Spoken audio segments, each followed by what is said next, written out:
पहले प्यार फिर शादी के बाद क्या रिश्ते ऐसे हो जाते हैं। रात के ठीक 2 बज रहे थे। अनु की आंखों से जैसे नींद गुम हो गई थी। करवट बदलते हुए वह बार बार सोच रही थी कि किसी तरह से खुद को उस बेचैनी से मुक्त कर सके जो उसे बार बार उसके दिल और दिमाग पर चोट कर रही थी। और राजन के कहे शब्द वो बीमारी तुम हो मस्तिष्क पर चोट कर रहे थे।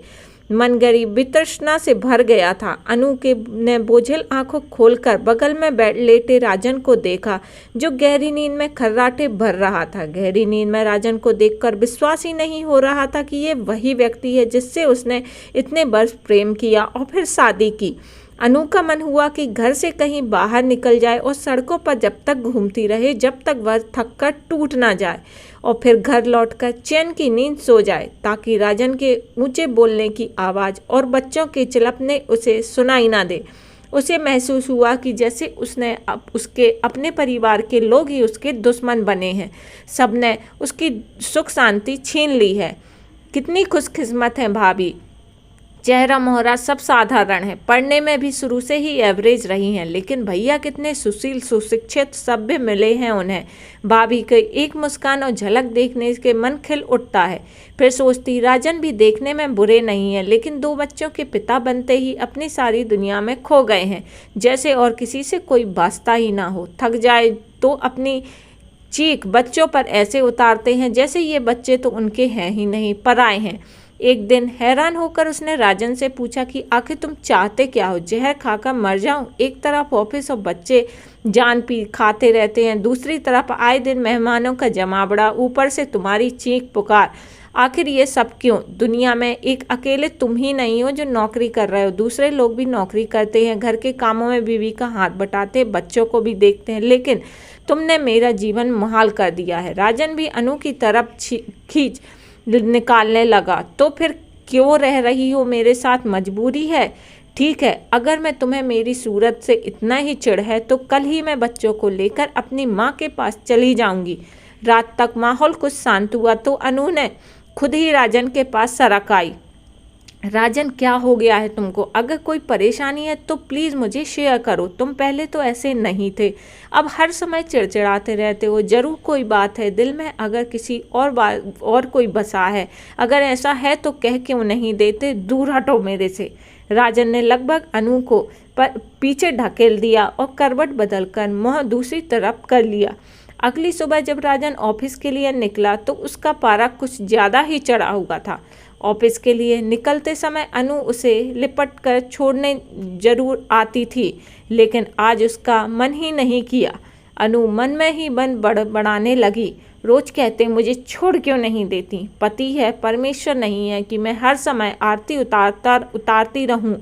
यहाँ तो जितना भी करो कम ही लगता है। उतरा मुंह, लाल सूजी आंखें, उलझे बाल और थका सा बदन लेकर वो मायके पहुँच गई। दरवाज़ा भाभी ने खोला। अरे तू कब आई भाभी। तूने तो हैरानी से पूछा। कैसी है तू। ठीक हूँ भाभी। अनु ने संक्षिप्त सा जवाब दिया। क्या मतलब, इतने रूखे रूखे मन से क्यों बोल रही है। क्या हुआ। मैं भी तो जानूं। सीधा साधा सा मनपसंद पति मिला है, फिर भी तू कह रही है तू ठीक ही है। हाँ तो क्या कहूँ। अनु ने फिर बेरुखी से जवाब दिया। अनु को खींचकर भाभी घर ले आई। अब बता क्या बात है। क्या बताऊं भाभी, आप भी हर बात में मेरी ही गलती निकालेंगी, लेकिन हमेशा औरत ही गलत नहीं होती। अनु अपनी बात ठीक से समझा भी नहीं पा रही थी। कुछ कहे भी या यूं ही पहेलियां बुझाती रहेगी। भाभी को अब अनु की चिंता होने लगी थी। शादी के बाद अपनी पूरी तनख्वाह मैंने राजन के हाथ में रखकर अपना पत्नी धर्म निभाया। मैं पूछूं तो दुश्चरित्र में वो छिपाए तो पुरुषार्थ। किस किताब में लिखा है कि आदमी औरत के तन मन धन पर सबका अधिकार जमाए। घर खर्च चलाने की जिम्मेदारी कौन उठाता है। भाभी ने अनु की इस बात को बीच में काटते हुए शांत भाव से पूछा। राजन बच्चों की फीस और दूसरे खर्च भी तो करते हैं। फ्लैट कार की किस्तें राजन ही संभालते हैं। इतना सब तो मुझे समझ में आता है, लेकिन मैं अपनी मर्जी से कुछ ले लूँ तो 1000 नसीहतें।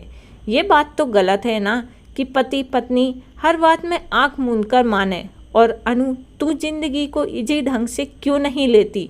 रिश्तों के लिए इतनी जटिल परिभाषाएं देना ठीक नहीं है। ये सही नहीं है। इन झमेलों से मन दुखी ही होता है। लेकिन सारा लेन देन बराबरी का होने के बावजूद भी यदि एडजस्टमेंट में तुझे कुछ नीचा बनना पड़े तो ईगो पॉइंट ना बनाकर सहज ढंग से जीना सीख ले। अपनों से नीचे वाले लोगों को देख जिन्हें 2 वक्त की रोटी नसीब नहीं होती। भाभी ने अनु की बात को बीच में काटा और उन्हें प्यार से ऐसा समझाने लगी। अनु भाभी की बातें समझ रही थी, वह चुप रही। 4 दिन की जिंदगी है, रोकर काटो या हंसकर काटो। मेरी समझ में तो इन छोटी मोटी बातों को दरकिनार करते हुए हंसते मुस्कुराते जीवन कट जाए तो वही ठीक है। भाभी की बातों का अनु पर असर होने लगा। उसने अपने भीतर एक ताजगी भरा झोंका सा महसूस किया। उस दिन अनु दिन भर तो मायके में रही, लेकिन शाम होने तक वह अपने घर जाने की बेचैनी करने लगी। राजन के ऑफिस से आने से पहले ही उसको घर पहुंचना चाहती थी। भाभी ने भी अनु को रोका नहीं, क्योंकि वह जानती थी कि अनु की गृहस्थी के लिए यह सही निर्णय था। रास्ते में अनु खुद से ही बातें करने लगी। सचमुच मैं राजन के बनाए घर में कैद होकर रह गई थी, लेकिन अब इस संकीर्ण घेरे से बाहर निकलूंगी। सच तो ये है कि राजन के कहे संबोधन में सच्चाई थोड़ी ही होती है।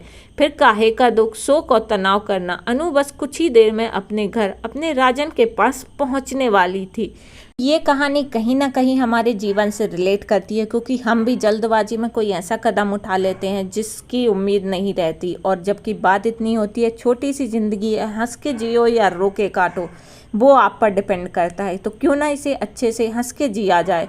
तो ये स्टोरी हमारी लाइफ से रिलेट करती है। इसी तरह आपको नई नई कहानियाँ मिलती रहेंगी। तो वीडियो पर लाइक कर दें, चैनल सब्सक्राइब कर दें, यूं ही जुड़े रहिए चैनल में।